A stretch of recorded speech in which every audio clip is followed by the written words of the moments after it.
नमस्कार, मैं कमलनाथ झा शिक्षा की बात हर शनिवार के इस 8वें अंक में आप सभी का स्वागत करता हूं। आज पिछले अंकों की तरह भी हम शिक्षकों और बच्चों के कुछ सवाल लेंगे। हमारे साथ हमारे अपर मुख्य सचिव शिक्षा विभाग डॉक्टर एस सिद्धार्थ आपके प्रश्नों का जवाब देंगे। आपका बहुत बहुत स्वागत है सर, आपका अभिनंदन करते हैं।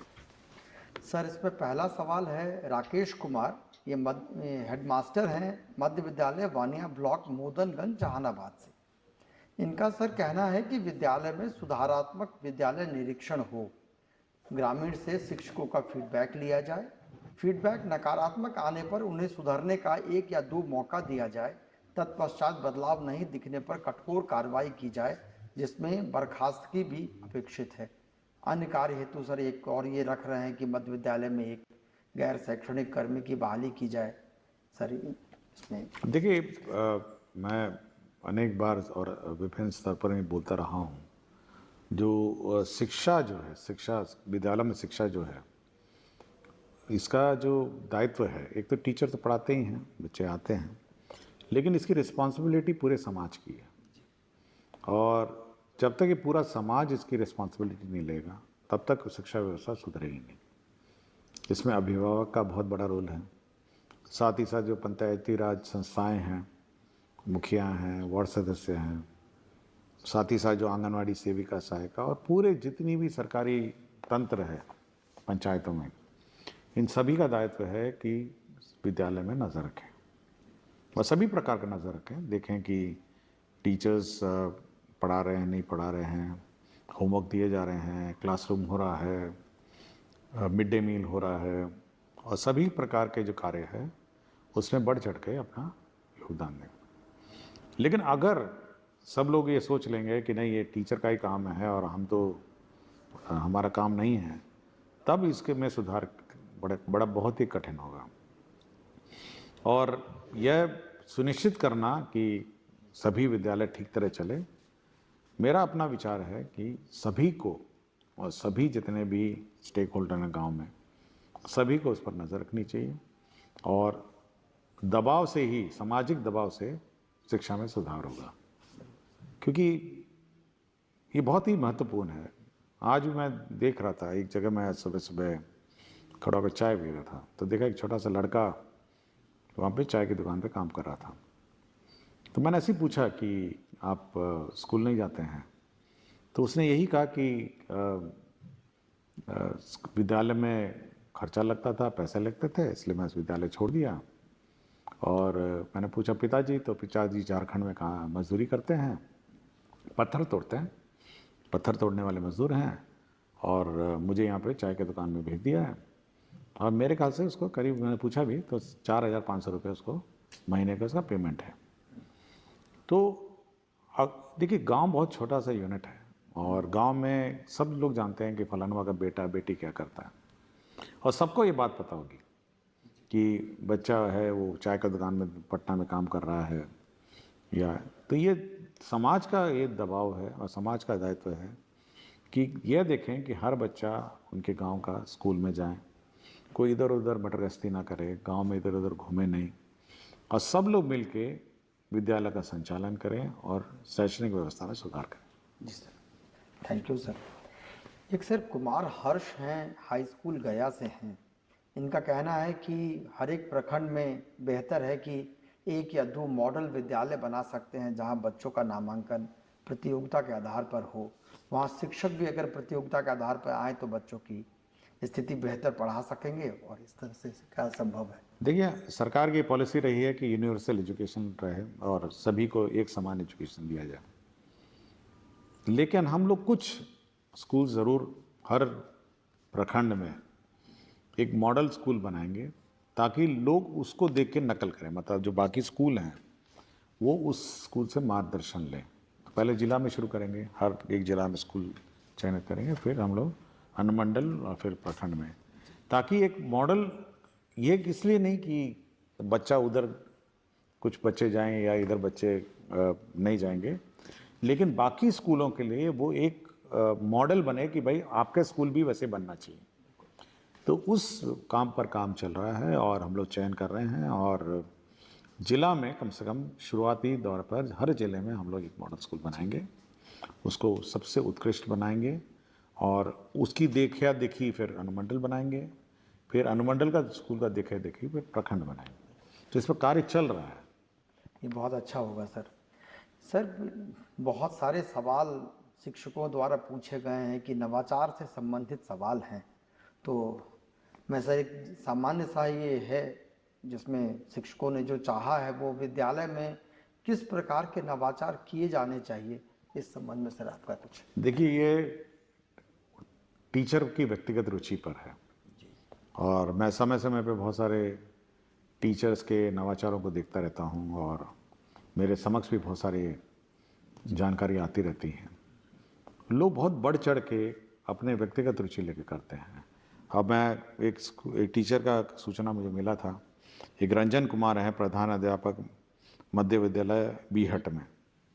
तो ये इतनी रुचि लिए हैं कि ये पहला 2018 में इन्होंने अपना पर्सनल लोन लेके एक स्कूल में टीवी लगाया। 2018 की बात सोचिए, उसने अपना पर्सनल लोन लेके टीवी लगाया कि हम स्कूल में स्मार्ट क्लास चलाएंगे। अब इस प्रकार का आप सोचिए नवाचार लोग करते हैं कि भाई अपनी रुचि लेके। इसी तरह मुझे प्रियंका कुमारी, शिक्षिका, मध्य विद्यालय मल्हा टोल परिहार सीतामढ़ी का भी आया। इसकी भी मुझे सूचना है कि ये बढ़ चढ़ के जो TLM है, इक्विपमेंट्स है, अपने आप बनाती हैं और काम करती हैं। साथ ही साथ पूजा बोस हैं, प्राथमिक विद्यालय जनक बाग कुल्ला खास कस्बा पूर्णिया। तो ये व्हाट्सएप के माध्यम से जो टीचर्स हैं, जो अभिभावक हैं, उनसे संपर्क करती है कि आपका जो बच्चा है वो किस प्रकार पढ़ रहा है, क्या कर रहा है। और मैं एक बार हाल ही में मैं किसी वीडियो में देख रहा था, मुझे याद नहीं आ रहा स्कूल का नाम, कि एक टीचर उंगलियों में कागज़ बना के पपेट बना के बच्चों को सिखा रही थी। तो यह टीचर की बड़ी मतलब व्यक्तिगत रुचि है कि कैसे बच्चों को मतलब अट्रैक्ट करे स्कूलों में, कैसे उसको कम्युनिकेट करे। ये बहुत टेक्निकल मैटर है। ये मतलब ये अपने अंदर आपको भावना होनी चाहिए कि कैसे बच्चों से आप लिंक स्थापित करें, कैसे बच्चों से संवाद स्थापित करें और कैसे बच्चों से आप बात करके उसको बातें समझाएं। तो बहुत सारे स्कूल्स हैं और बहुत सारे वीडियोस हैं और हम कोशिश करेंगे जो शिक्षा विभाग का जो मेन वेबसाइट है उस पर ये सारे नवाचार वाले वीडियो जो हैं थोड़े थोड़े जो आ रहे हैं उसको लोड करें और एक्नॉलेज करें कि टीचर की जो मेहनत है वो मतलब व्यर्थ नहीं जाएगी और बच्चों में इन्वेस्ट होगी। बहुत अच्छा है सर, इससे दूसरे शिक्षक भी सीख पाएंगे सर ये। हाँ, क्योंकि अगर आप वेबसाइट में हमारी बिहार सरकार की शिक्षा की वेबसाइट पे हैं, ये सारे टीचर्स बहुत रुचि लेते हैं। मैं देखा एक टीचर ने एक मतलब रोबोट्स बनाते हैं और अभी मैंने देखा कि कोई माइक्रो प्रोसेसर से 2-3 लड़कियां कुछ अपना किट बना रही थी। तो मैं बहुत ही अलर्ट रहता हूँ और मेरे पास बहुत जानकारी आती हैं। तो हम तो सोच रहे हैं कि ये सब जो इश्यूज़ हैं उसको हम लोग और जो नवाचार के प्रैक्टिसेस हैं इसको हम लोग अपने विभागीय वेबसाइट पर डालेंगे। जी सर, ये बहुत ही उपयोगी होगा सर। सर, एक कंप्यूटर शिक्षक है अविनाश कुमार, इनका कहना है कि बिहार के माध्यमिक विद्यालयों में कार्यरत शिक्षक से शिक्षण के बदले कंप्यूटर पर और बहुत सारे गैर शैक्षणिक कार्य लिए जाते हैं, जबकि गैर शैक्षणिक कार्य नहीं करने के लिए आदेश भी दिए गए हैं। तो कृपया इस संबंध में कुछ। देखिए, इसमें बहुत स्पष्ट है कि कंप्यूटर जो टीचर हैं उनका काम है कंप्यूटर क्लास का संचालन, और कंप्यूटर का क्लास का संचालन हो और कंप्यूटर बच्चों को सिखाएं। और कुछ ही मेरे ख्याल से पिछले एपिसोड में ये बात आई थी, बच्चों ने शिकायत की थी कि कंप्यूटर हैं लेकिन हमको सिखाया नहीं जाता है। तो इसलिए यह बिल्कुल स्पष्ट है कि यह शैक्षणिक कार्य जो है यह करने का कार्य है। और जहाँ तक डेटा एंट्री ऑपरेशन है, बहुत सारा हम लोग डेटा लेते हैं स्कूल का, तो इसके लिए हम लोगों ने अलग से व्यवस्था की है, BRC में व्यवस्था की है और क्लस्टर रिसोर्स सेंटर में की है, तो वहाँ जाके कर सकते हैं। और हम लोग उसको भी और स्ट्रेंथन कर रहे हैं, उनको लैपटॉप दे रहे हैं ताकि वहाँ पे डेटा एंट्री हो। स्कूल के क्लासरूम में डेटा एंट्री मेरे ख्याल से ये नहीं अलाउड नहीं। शुक्रिया सर। एक नारायण झा है सर, ये मधुबनी के शिक्षक हैं। इनका कहना है कि क्या हम प्रतिदिन विद्यालयों में हिंदी एवं अंग्रेजी के लिए सुलेख की कक्षाएं भी संचालित कर सकते हैं? ये बहुत आवश्यक लगता है। देखिए, कक्षा क्या संचालन करना है इसका मार्गदर्शन राज्य सरकार नहीं देती है और हम लोग के बीच बीच में यह देखते रहते हैं कि बच्चों का लर्निंग कैपेसिटीज़ क्या हैं, लर्निंग लेवल्स क्या हैं। हाल ही में जैसे हम लोगों ने, आपको याद होगा कि मैथ्स और रीडिंग, बिल्कुल सर, हम लोगों ने एक रिसर्च और सर्वे किया था। हम लोगों ने 1000 स्कूल इंडिपेंडेंटली जांच किया था। हम लोगों ने बच्चों से पूछा था कि मैथ्स का ज्ञान कैसा है और रीडिंग स्किल का, और बहुत सारे ज्ञान उनका चेक किया था। तो ये दो में उनका काफ़ी कम दिखा। तो इसीलिए हम बार बार उनको सभी को कहे हैं कि हर दिन जो प्रथम क्लास होगी वो मैथ्स होगी और सेकंड क्लास होगी वो रीडिंग होगी। बाकी क्लास तो हेडमास्टर और टीचर पर निर्भर करता है कि वो क्या संचालन करें। लेकिन ये दो चीज़ जो हम लोगों ने आइडेंटिफाई की है, कमज़ोरी जो बच्चों में है, इसको सुधारने के लिए हम प्रयत्न कर रहे हैं। ये बहुत अच्छा है सर। ये आप यहाँ से विभाग की एक चिट्ठी भी अभी निकली है 100 घंटे के लिए। हाँ, 100 दिन के लिए 100 घंटा मैथ्स और 100 घंटा हमारा रीडिंग। और फिर मैं बार बार ये कहूँगा कि अभिभावक को चेक करना चाहिए कि उसका बच्चा ये 100 घंटा ज्ञान प्राप्त किया नहीं किया है, स्कूल में 100 घंटा हो रहा है नहीं हो रहा है। तो इस पर ज़्यादा रुचि होनी चाहिए।